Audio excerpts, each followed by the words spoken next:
Music in Carthage Bellum Punicum is designed to react to the world around it. Battles are not accompanied by a single fixed track, but by dynamic music that changes depending on the enemy you face and the situation on the battlefield. I'm Ronan from Aquila Interactive, publisher for Carthage Bellum Punicum, and in this devlog we'll be going through what it takes to produce a soundtrack for the past. Music in Carthage Bellum Punicum is not just background ambience, it constantly adapts to what is happening in the game, helping every battle and campaign feel unique. During battles, the music is determined by the enemy army's faction. Facing the Roman Republic sounds very different from fighting Iberian tribes, Gaulish warriors, Greek armies or Carthaginian forces. Each cultural group has its own battle soundtrack, giving every conflict a distinct musical identity. Every battle track is also divided into 3 dynamic intensity levels that change seamlessly as the battle unfolds. The first intensity plays as armies maneuver into position before the fighting begins. It builds anticipation as both sides prepare for the inevitable clash.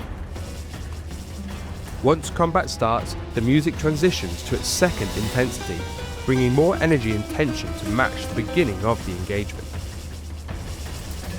Finally, when most units are locked in combat, the soundtrack reaches its highest intensity, delivering the full power of the battle and emphasizing the scale of the conflict. The campaign map follows a similar philosophy. Instead of depending on factions and their cultural groups, the music changes according to the region where the player's army is located. Exploring Iberia brings Iberian-inspired music, marching through Gaul introduces Celtic themes, Italy features Roman music, while North Africa is accompanied by Carthaginian-inspired compositions. The goal is simple: wherever you are and whoever you're fighting, the music should reflect it. Creating a soundtrack that could represent a world more than 2,000 years ago was one of the biggest challenges of the project. To explain the ideas and inspirations behind the music, here are the words of Oscar Latus, the composer of the Carthage Bellum Punicum soundtrack. Before writing a single note of Carthage Bellum Punicum, I asked myself one question: what would a war that took place more than 2,000 years ago sound like?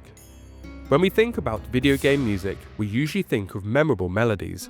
But to me, music has a much more important mission: to make you forget, if only for a few minutes, that you're sitting in front of a screen. That was one of my main goals when composing the soundtrack for Carthage Bellum Punicum. I wanted players to feel they weren't observing the ancient world from the outside, but experiencing it firsthand. That as soon as the campaign begins, they stop being just a player and become a strategist, a general leading their people. That they feel the responsibility of protecting their civilization, conquering new lands, and writing a story that could have happened more than 2,000 years ago. The challenge was even greater because Carthage Bellum Punicum features a variety of civilizations, each with a very distinct personality. To achieve that level of immersion, the music had to convey the feeling of marching alongside an Iberian army, managing the resources gained after conquering a Greek city, or preparing for a long siege. Each civilization and each culture needed its own sonic identity. To achieve this, I built the soundtrack on 2 very different pillars. The first is the orchestra and percussion, whose role is to represent war. Low registers, dissonance, brass, and percussion created tension while conveying danger, uncertainty, and the feeling that every battle has consequences. At the same time, the orchestra speaks a musical language that feels familiar to modern players.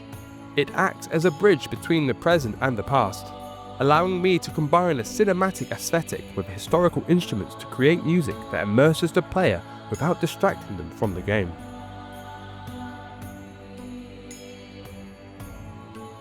The second pillar are historical instruments from those ancient times, and their authentic sounds that to me hold a part of the soul of each civilization.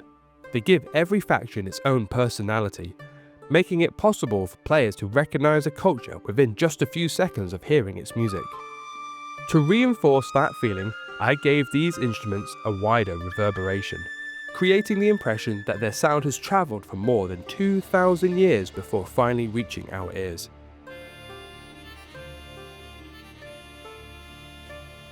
To bring each civilization to life, I used a selection of instruments inspired by its historical identity. For the Iberians, Aulus, a Middle Eastern style lute. For the Greeks and Carthaginians, kithera, kamenchi, and other instruments from the Mediterranean tradition. For the Gauls, Irish flute, tin whistles, and bouzouki, aiming for a wider, more tribal sound. And for the Romans, the powerful cornu, accompanied by male voices and percussion that evoke the discipline and strength of the Roman legions. I didn't try to reconstruct with absolute accuracy what the music of antiquity actually sounded like.